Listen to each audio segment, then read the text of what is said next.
और बड़ा अपडेट आपको हम दे चुके हैं कि वोटों की गिनती शुरू हो चुकी है। साथ ही हमारे सहयोगी लगातार हमारे साथ जुड़े हुए हैं, गेस्ट का पैनल हमारे साथ मौजूद है, उनसे हम चर्चा करेंगे। और इस बीच बड़ी खबर आपको भिंड से बता दें, जहां अब तक शुरू नहीं हो सकी है भिंड में पोस्टल बैलेट की गिनती भी अब तक शुरू नहीं हो सकी है। भिंड कलेक्टर का बयान आया है कि 1.5 घंटे में पहला रुझान आ सकेगा। मेहगांव की बात करें तो यहां पर 3764 डाक मतपत्रों की गिनती होनी है। गोहद की बात करें तो 1500 डाक मतपत्रों की यहां पर गिनती होनी है। लेकिन अगर भिंड की यहां बात करें तो अभी तक पोस्टल बैलेट की गिनती शुरू नहीं हो सकी है।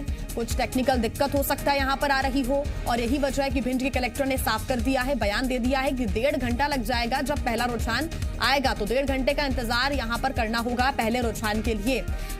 हालांकि ये देखना होगा कि कब तक पहला रुझान आता है, भिंड से कब तक पहला रुझान आता है, क्योंकि यहां पर अभी तक पोस्टल बैलेट की गिनती शुरू नहीं हो सकी है। 8:30 बजे का समय हो चुका है जब ईवीएम की वोटों की गिनती शुरू होने का समय हो गया है, लेकिन अभी तक यहां पर पोस्टल बैलेट की गिनती भी शुरू नहीं हो सकी है।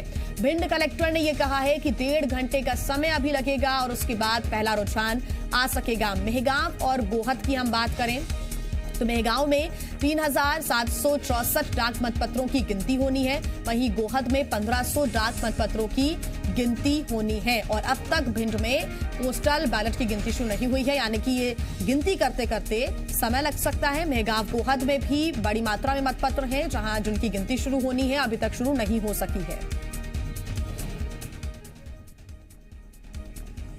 और ज्यादा जानकारी के साथ जी मीडिया संवाददाता प्रदीप शर्मा हमारे साथ जुड़ गए हैं भिंड से। प्रदीप, क्या दिक्कत यहां पर आ रही है? गिनती शुरू नहीं हुई अभी तक?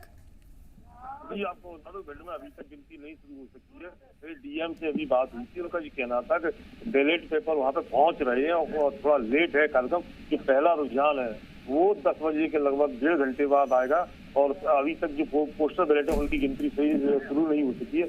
और जो मशीन है वो स्ट्रांग रूम में अभी कर्मचारी पहुंचे, उनको निकालने की प्रक्रिया शुरू हो रही है। जब काउंटर पर आएंगी उसके बाद बांटी जाएंगी।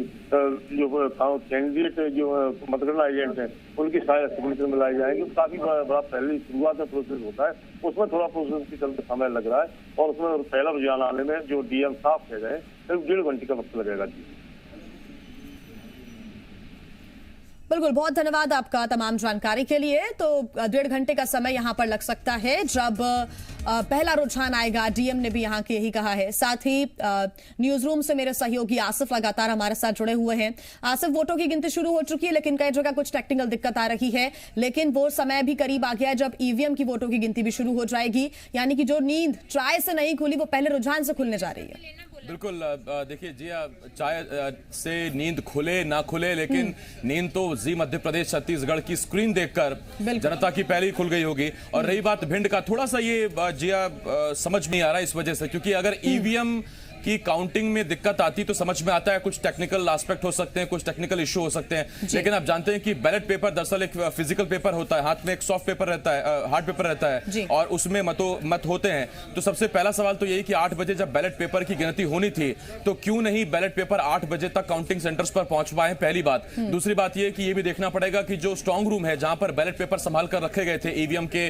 साथ, वहां से काउंटिंग सेंटर कितना दूर है, और चाहे जितना भी दूर हो, 8 बजे जब बैलेट पेपर की गिनती शुरू होनी थी तो गिनती शुरू क्यों नहीं हो चुकी है, पहली बात। और दूसरी बात यह कि जब बैलेट पेपर और ईवीएम दोनों स्ट्रांग रूम में एक साथ रखे गए थे तो ऐसा कैसे है कि अभी तक बैलेट पेपर पहुंचे नहीं और खबर आ रही कि ईवीएम वहां पहुंच रही हैं। तो ये थोड़ा सा देखना पड़ेगा उसके पीछे प्रशासन क्या वजह बताता है। लेकिन हाँ, इतना जरूर है कि भिंड की दोनों विधानसभा सीटों, फिर चाहे वो गोहद की बात हो या मेहगांव की बात हो, गोहद में आप जानते हैं मेवाराम जाटव रणवीर जाटव के बीच में मुकाबला है, और मेहगांव में आप जानते हैं कि वहां भदौरे साहब चुनाव लड़ रहे हैं, और उसके साथ साथ हेमंत कटारे वहां कांग्रेस के प्रत्याशी हैं। दिल की धड़कनें बढ़ी रहेंगी। लेकिन जी आगे ये हो सकता है कि जब पहला रुझान ही 1.5 घंटे के बाद आएगा तो इसका मतलब ये मानकर चलिए कि भिंड के नतीजे आने में हमको शायद सबसे ज्यादा इंतजार करना पड़े, और उतनी ही परेशानी होगी दोनों प्रत्याशियों के लिए, गोहद में भी और मेहगांव में भी। जी हाँ, बिल्कुल आसिफ, और हमारे साथ लगातार गेस्ट का पैनल भी जुड़ा हुआ है और संवाददाता भी लगातार हमारे साथ जुड़े हुए हैं जो कि हमें अपडेट्स दे रहे हैं।